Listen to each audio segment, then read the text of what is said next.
under 2,000 pounds, capable of sleeping up to 4 30-gallon fresh tank, and you can still carry a full-size quad. Folks, this is the 2021 No Boundaries 10.6.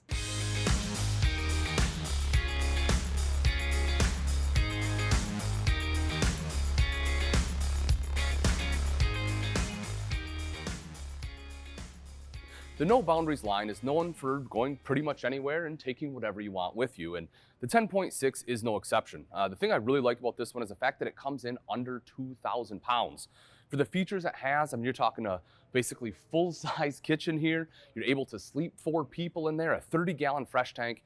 I mean, it's, again, just absolutely mind-blowing, and I'm super excited to take you through it. So one of the things, again, that you just wouldn't expect to have on something like this is a power tongue jack, and I really appreciate they have it on here just because it does make it a lot easier to hook up and disconnect from the tow vehicle. And of course, this definitely has manual override, so you won't have to leave it in the middle of the woods or wherever you may be.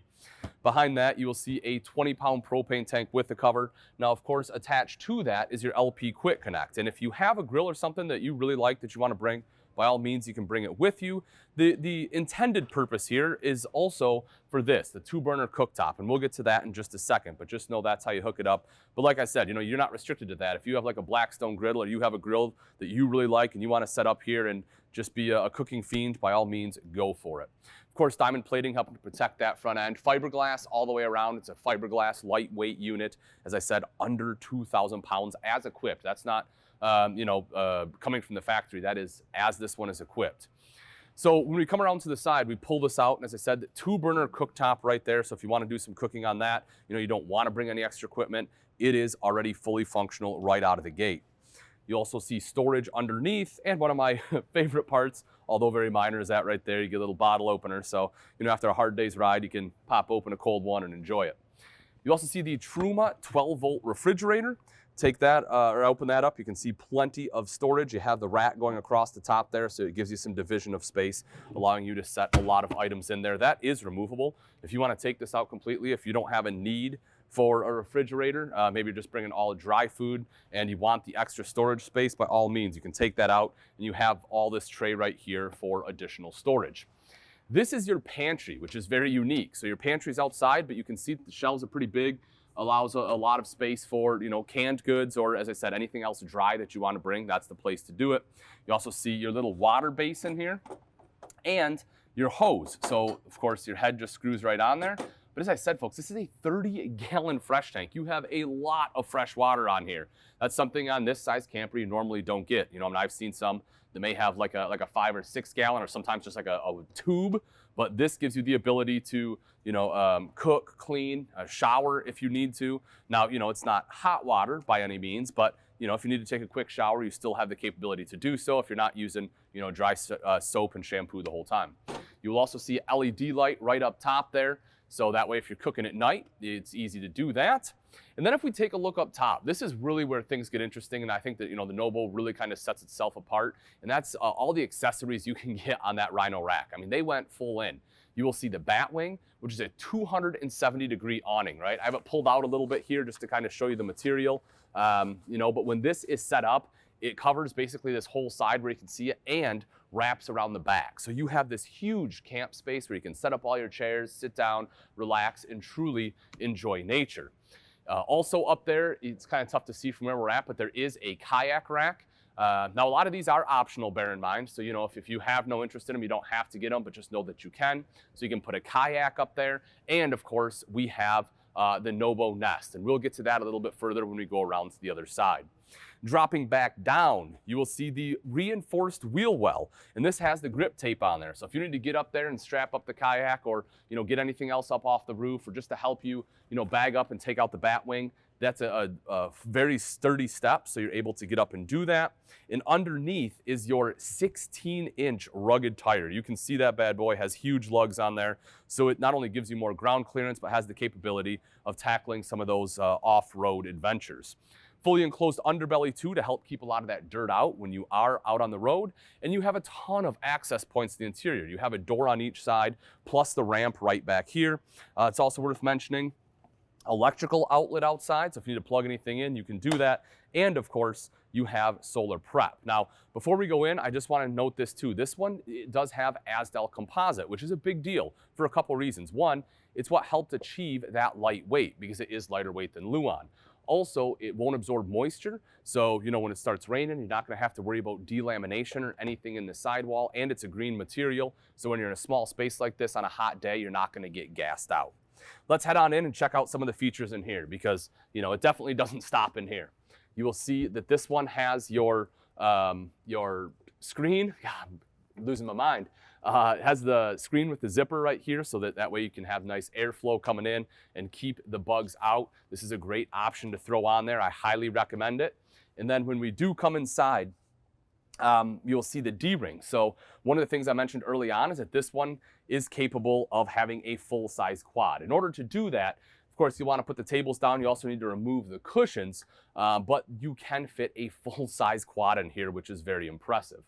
Now, when this is fully extended, when you have both sides of the bed extended, folks, this is a 60 by 82 inch mattress. So that is a larger than residential queen. It's 2 inches longer than a residential queen in the same width. That is super impressive. So again, you can easily sleep 2 people in here very comfortably. When it's folded up like it is right here, you can see that you get more of the sofa aspect. So it gives you a place to sit. And again, if you have a view out the back, you can sit here, you can kick back, relax, enjoy a cold one or maybe a cup of coffee and just truly appreciate nature. Now, the other thing you will see is that I do have the pop-up table. This is for, if you want to eat, again, a snack, something like that, you can put that there. You have a cup holder for bottled water, whatever else you have, you can put that right there. And then underneath my feet is a storage space. Now, here, let me fold this up real quick, Sam, and I'll just to give a better view of what we got. So, whoops. So let me show you here. Open this guy up, just to kind of give you an idea, right? So, it's fairly deep. You can see it's a couple inches deep there, but it does give you that additional storage. And the other thing I really like about this is that when you remove it, kind of the idea here, let me show you. Let me just do this. So the idea is that it gives you a little well to put your feet in. So that way it's just a little more comfortable, right? If you have it loaded up, fine, you can leave it. But if you take some stuff out of there, just gives you a little more foot space or leg room just to make you a little more comfy. Now, it's not bad if I have this here, right?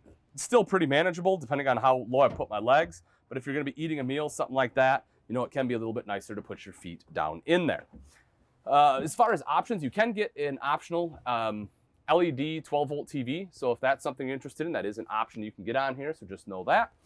And then when we take a look up front, you'll see your electrical outlet there. Big storage with the nets here. I mean, that's going to be the majority of your inside storage. You have a ton of storage there. Plus you have wardrobe space right over to the side to hang your clothes. Vents, you'll have 2 vents, both on that side there. But that way, if you do have quad, motorcycle, something like that, something with an engine, you want to make sure you, of course, vent that exhaust out.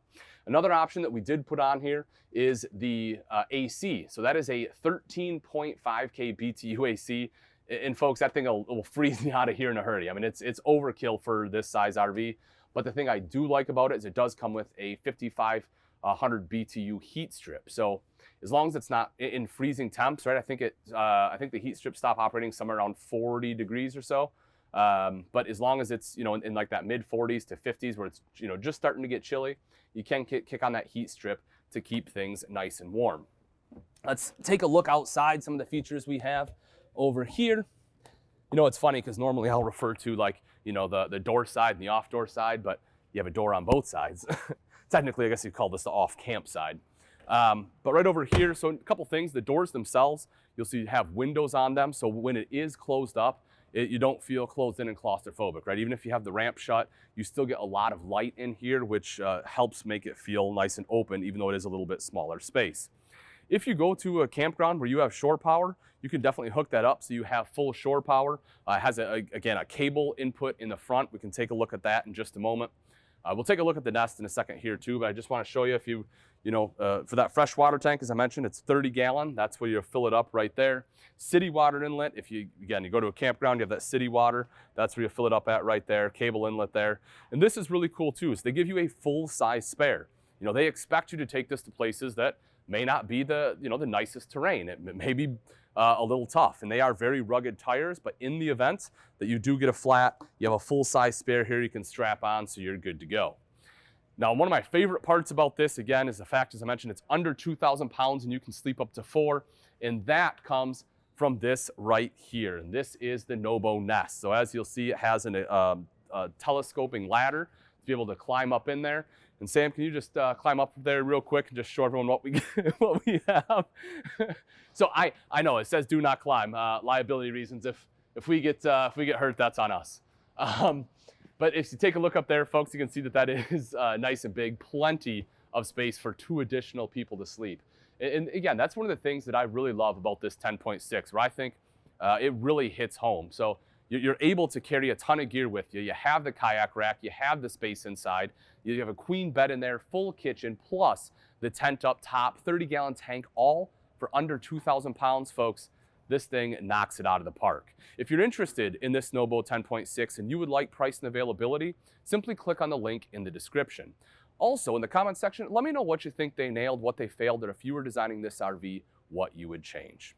Thanks again for watching, folks. I'm Ian Baker, and let's go camping.